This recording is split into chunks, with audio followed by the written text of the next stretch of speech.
திருப்பூர்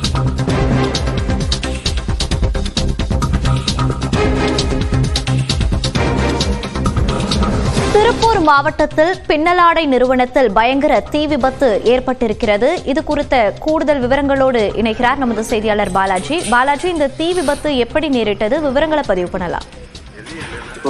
திருப்பூர் 15 வேலம்பாளையம் பகுதியைச் சேர்ந்தவர் சுரேஷ். இவர் பெருமாநல்லூரை அடுத்திருக்கக்கூடிய பொங்குபாளையம் பகுதியில் 35,000 சதுர அடி பரப்பளவில் பனியன் நிறுவனம் வைத்து நடத்தி வருகிறார்.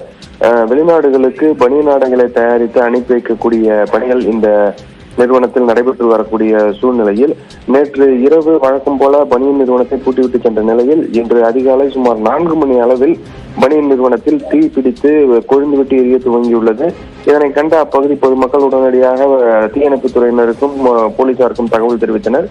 விரைந்து வந்த தீயணைப்புத் துறையினர் 3 வாகனங்களில் அங்கு வந்து தீயை அணைக்க முயன்றனர். எனினும் தீயின் வேகம் அதிக அளவில் இருந்ததால் 10க்கும் மேற்பட்ட தண்ணீர் லாரிகள் வரவழைக்கப்பட்டு அதிலிருந்து தண்ணீர் மாற்றி உடனடியாக அணைக்கும் பணியானது நடைபெற்றது. சுமார் 2 மணி நேரத்திற்கும் மேலாக போராடி தீயானது தற்பொழுது கட்டுக்குள் கொண்டு வரப்பட்டிருக்கிறது. இந்த தீ விபத்தின் காரணமாக பனியன் நிறுவனத்தின் கட்டிடங்கள், பின்னலாடை இயந்திரங்கள் மற்றும் துணிகள் என பல லட்சம் ரூபாய் மதிப்பிலான பொருட்கள் எரிந்து சேதமடைந்திருக்கிறது. சம்பவம் தொடர்பாக வழக்கு பதிவு செய்துள்ள பெருமாநல்லூர் காவல்துறையினர் தீ விபத்து எப்படி ஏற்பட்டது, மின் கசிவு காரணமா அல்லது வேறு ஏதேனும் காரணமா என விசாரணை மேற்கொண்டு வருகின்றனர். மோனிகா, விவரங்களை பதிவு செய்தமைக்கு நன்றி பாலாஜி.